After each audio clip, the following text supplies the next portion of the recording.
নমস্কার বন্ধুরা, সবাই কেমন আছেন? কৃষ্ণা রান্নাঘরে সবাইকে স্বাগত।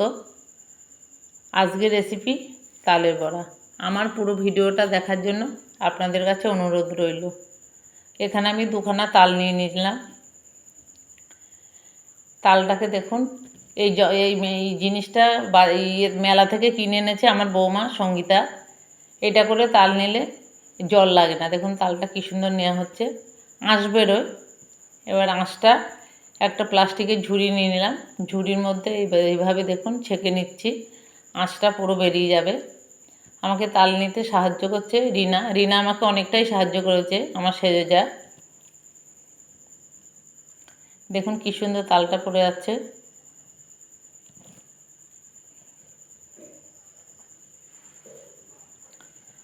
আঁশগুলো সব ছেঁকে নিলাম।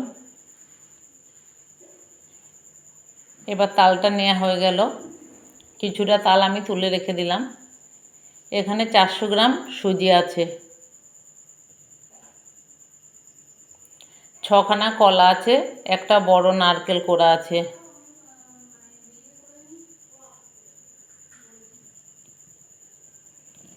সাড়ে 700 গ্রাম চিনি আছে,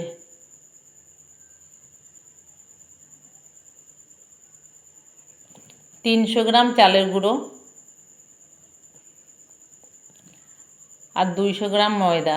এগুলোকে খুব ভালো করে মেখে নিতে হবে। এবার একটু নুন দিয়ে দিলাম। খুব ভালো করে মাখতে হবে, ভালো করে ফেটিয়ে নিতে হবে। 10 থেকে 15 মিনিট 10 থেকে ফেটাতে হবে এইভাবে। এটা সাহায্য করছে রিনা। দিয়ে 2 ঘন্টা রেখে দেবো, তাহলে বড়াগুলোর ভেতরে ভীষণ নরম হবে, খেতেও খুব ভালো হবে। চিনিটাও গলে যাবে, সুজিটা ফুলে যাবে। এবার গ্যাসটা অন করে 2 ঘন্টা পর ফিরে আসলাম। গ্যাসটা অন করে একটা কড়াই চাপিয়ে দিলাম। আমি সাদা তেলেই বড়াটা ভাজবো। বড়াগুলো দিয়ে দিচ্ছি। আমাকে অনেকে সাহায্য করেছে। রুবি নারকেল কুড়িয়ে দিয়েছে, আর রিমি ময়দা, চালের গুঁড়ো, সুজি এগুলো সব চেলে দিয়েছে। এবার বড়াগুলোকে সব ভেজে নেব।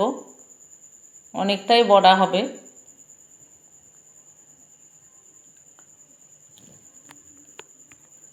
এইভাবে সব বড়াগুলো দিচ্ছি, ডুবো তেলে ভাজবো।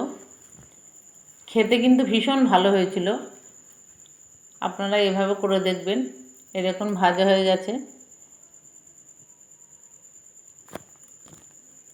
এবার বড়াগুলোকে তুলে নেব। খুব সুন্দর লাল লাল করে ভেজে নিচ্ছি সব বড়াগুলো। এবার তুলে নিচ্ছি।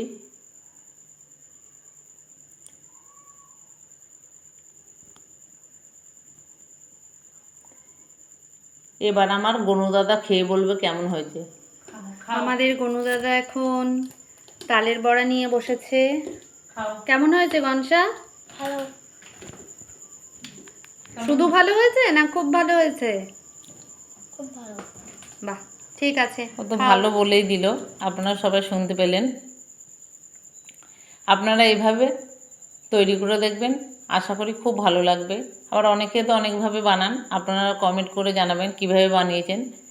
আপনাদের ভালো লাগলে একটা লাইক করবেন, কমেন্ট করবেন এবং শেয়ার করে দেবেন। আর ইউটিউব থেকে দেখলে আমার ইউটিউব চ্যানেল নাম কৃষ্ণা রান্নাঘর, ইউটিউব চ্যানেলটিকে সাবস্ক্রাইব করে নেবেন। তাহলে সবার আগে আবার নতুন নতুন রান্নাগুলো আপনাদের কাছে পৌঁছে যাবে। আপনারা সবাই ভালো থাকবেন, সুস্থ থাকবেন, সাবধানে থাকবেন। আমার পুরো ভিডিওটা দেখার জন্য অনেক অনেক ধন্যবাদ।